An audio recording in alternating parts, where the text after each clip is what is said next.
Good afternoon, friends. I'm going to be doing another extreme grocery budget challenge. This one will be a little bit different because it's a collaboration with my friend Lynn's. Her channel is Coupon Wins with Lynn's, and I'll leave a link to her video in my description box below. What we're going to be doing is 3 days of $1 meals. We'll spend $9 total, and that will average out to $3 per day or $1 per meal. We're only going to use the ingredients that we purchased today, with the exception of butter or oil, salt and pepper, common spices on hand, and anything that we can get for free or have gotten for free in the past, like restaurant sauce packets or garden produce. I'm gonna head and store now, and of course, I'm gonna take you along with me. Before I head in store, I'm stopping by my mom's house. If you have a parent or another relative who has a vegetable garden, then you know that they are always begging you to come over and take some. I'll definitely be using these tomatoes as a part of my challenge. On a lot of my challenge videos, I have people suggest that I should go to the Dollar Tree, and there's one close to my house, so I'm gonna go in here now and see what I can find. I spotted these tortillas, and a 12-pack for $1 is a great price.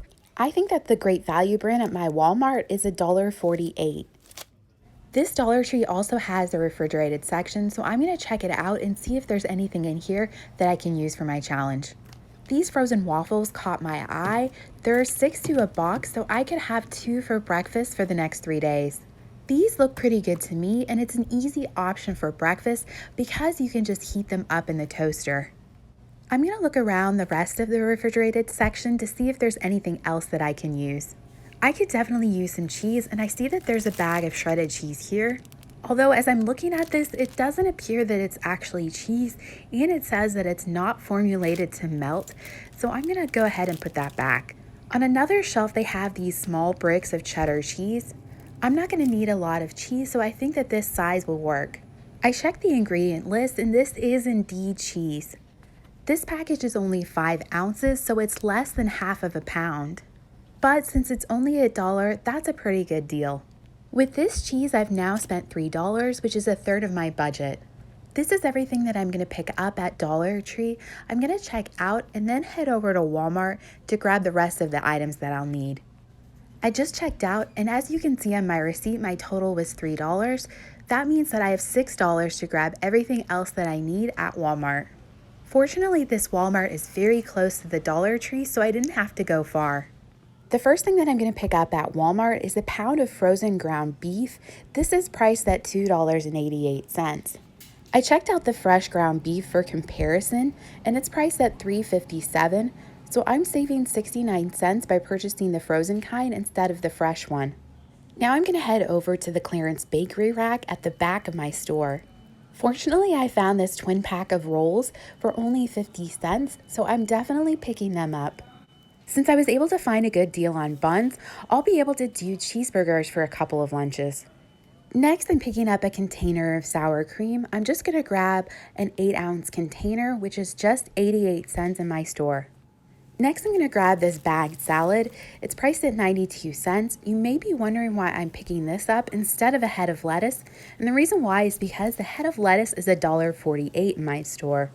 So it's actually cheaper to pick this up instead. I have 82 cents left to spend, so I'm going to grab 2 of these ears of corn. They're priced at just 38 cents each. So 2 of them will total 76 cents, and I think that's as close as I'm going to get to my $9 budget. This is everything that I'm picking up today at Walmart, and so far I've spent $8.94 between this store and Dollar Tree. I'm happy with everything that I was able to get while still sticking to my budget. If I had just a little bit more, I would have added a bell pepper and a potato. The total of the items that I'm purchasing at Walmart is $5.94, so I'm 6 cents under budget. I live in Kentucky and we don't pay sales tax on food, so you can see my total there, $5.94, and my 6 cents back in change. I'm back home, and this is everything that I picked up today at my mom's house, the Dollar Tree, and Walmart for this extreme grocery budget challenge. As you can see in Walmart, I'm 6 cents under my $9 budget, But I also submitted my receipt to Swagbucks and got back 2 cents for any receipt and 2 cents for the bread. And then I submitted my receipt to Ibotta and got back 10 cents for any receipt. So I'm actually 20 cents under budget. And now I'm gonna do the fun part of putting all of these meals together. Breakfast on all 3 days is gonna be 2 of these waffles because there's 6 in this box. And I have these condiments. We did a pickup order for Cracker Barrel on Father's Day, so I have one of these syrups left, a little butter, and some jelly. So I'll use those to top the waffles. I'll probably do syrup 2 days and then jelly on 1 day. So I'll show you what they look like. So this is the size of the waffle, and I've been keeping this box in my freezer. The directions say that you can just stick them in the toaster and they'll cook. So that's what I'm gonna do. Here's the waffles all toasted, and I put half of the butter and half of the syrup on these. I'm gonna go ahead and try them and let you know what I think. I'm gonna do the syrup for 2 days and the jelly for the last day. I just took a bite and I can say that it tastes like a frozen waffle. It doesn't taste as good as homemade, but it still tastes pretty good. And this is breakfast day 3. I'm eating the last 2 of the waffles, and I spread those little jam packets over them. Lunch on days 1 and 2 will be a cheeseburger with half an ear of corn. I'm gonna go ahead and cook these on the grill. I'll be topping them with lettuce, tomato, and ketchup packets from McDonald's that I had in my fridge. Instead of eating this for lunch 2 days in a row, I'm gonna go ahead and prepare both of them. My husband works from home and he wanted one of them, so he'll eat one for lunch today and I'll eat the other one. I'm grilling the corn with the husk on, and this will help steam the corn. And we're seasoning it with this buttery steakhouse. It's been cooking for a while and it looks like it's about done. I'm gonna stick some cheese on top and pull it off the grill. Here's my burger with all of the toppings. In case you're wondering, these buns are soft. They're not hard or stale at all, even though they came from the clearance bakery shelf. And the corn turned out perfect. It's so easy to throw the corn on the grill when you have other things that you're grilling. My husband doesn't eat corn, so I'm gonna eat the whole ear of corn myself. I just put butter and salt on it, but another option is you could also add sour cream to it. For lunch on day 3, I'll be making nachos, so I'm gonna start off by making tortilla chips. I'll be spraying down both sides with olive oil, and I just refill this container since it's so nice to have the spray bottle. And then I'm gonna add a little bit of salt to each side. I'm cutting each tortilla into 8 chips, so I'll have 16 chips total. Now that I have them all cut up, I'm gonna put them in a single layer on this tray and then stick it in my air fryer. I don't have enough room for all of the chips, so I'll be making this in 2 batches. I cooked them in the air fryer at 350 degrees for 5 minutes and they all turned out crispy. Before I can assemble the nachos, I need to cook the ground beef. This is 1/3 of that 1-pound roll. I'm splitting the beef up between lunch today and dinner tonight. Of course, I'll be topping the chips with some grated cheese and some lettuce, tomatoes, and sour cream. To season the ground beef, I'll be using some homemade taco seasoning. To make taco seasoning, I use the spices that you see here. I'll leave a link to a recipe in my description box below. However, if you don't have all of these spices, the 4 most important ones are salt and pepper, chili powder, and cumin. A taco seasoning with just the 4 of these would still turn out great. I brown the ground beef on my stovetop. Before I add the water and taco seasoning, I'm going to drain the grease into this mug with a little bit of tin foil on top. You don't want to drain the grease into your sink because once it comes to room temperature, it will harden onto the sides of your pipes. I've added the water and taco seasoning. I'm going to let this sit on low for a few minutes just to absorb the flavor. I went ahead and grated the cheese and it did not grate easily, so there are chunks. I'm gonna go ahead and microwave this, and then I'll add the beef and microwave it just a little bit more, and then I'm gonna add my toppings. I'm saving the other half of that beef for the taco salad, and then most of the tomato, and then I saved a few chips because I thought that would be good to have with the taco salad as well. This is after 15 seconds in the microwave, so I'm gonna add the beef now and then probably heat it up for 5 more seconds. This is what the finished product looks like with all of the toppings. I think that it looks delicious. I'm excited to eat this. I wanted to add that if you have any of these Taco Bell packets, you can also add this on top. I know whenever I go to Taco Bell, which isn't very often, I ask for mild sauce and they give me like 5 in the bag and I only use 1. So I'm probably gonna add this on top as well. I just tried it and my husband tried it too and it is delicious. I did end up adding that Taco Bell sauce to it. Dinner on night 1 will be a beef quesadilla. I'm going to be having a little bit of sour cream, lettuce, and tomato on the side. First, I'm going to cook the beef, and I'll be seasoning it with my homemade taco seasoning. I'll be saving half of the beef to use with dinner tomorrow night. I have the beef cooked, and now I have a little bit of olive oil warming in my pan.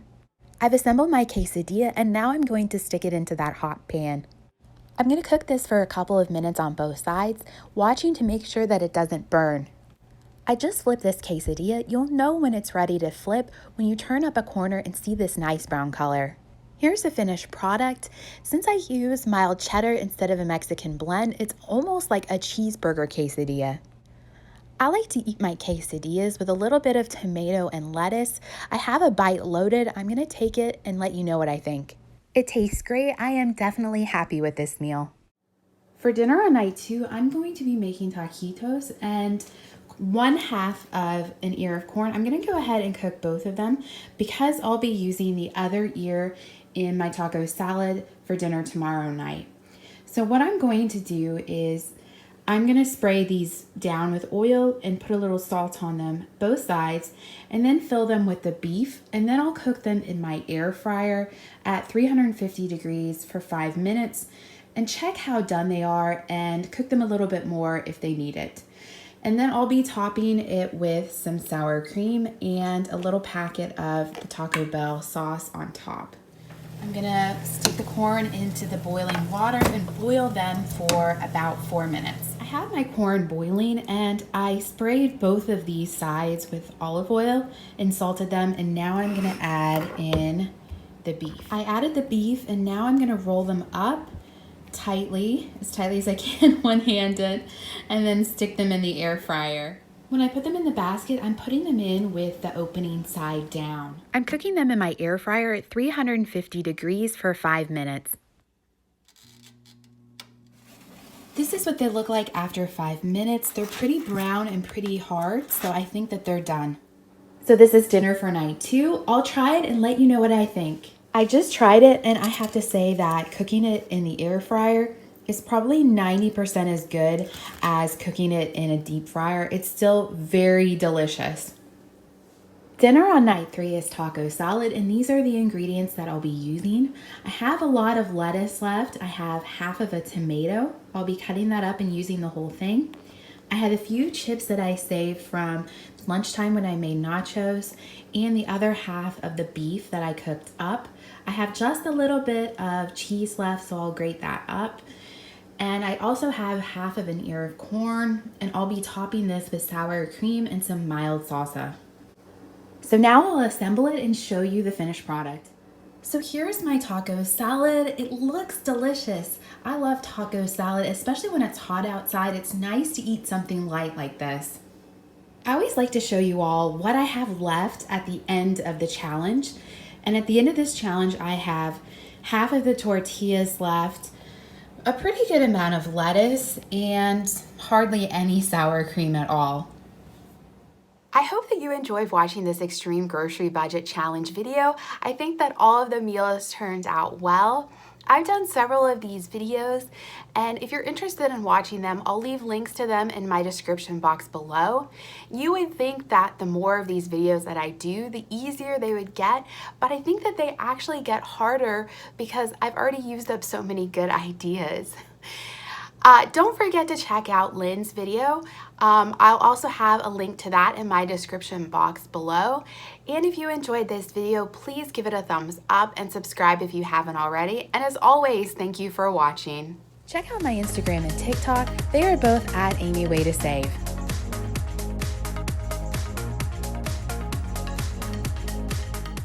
Dehydrated some food, some mushrooms and some carrots and some celery, and so that makes a whole serving. And you put this in soup? Yeah. That's awesome. Or rice. Yeah.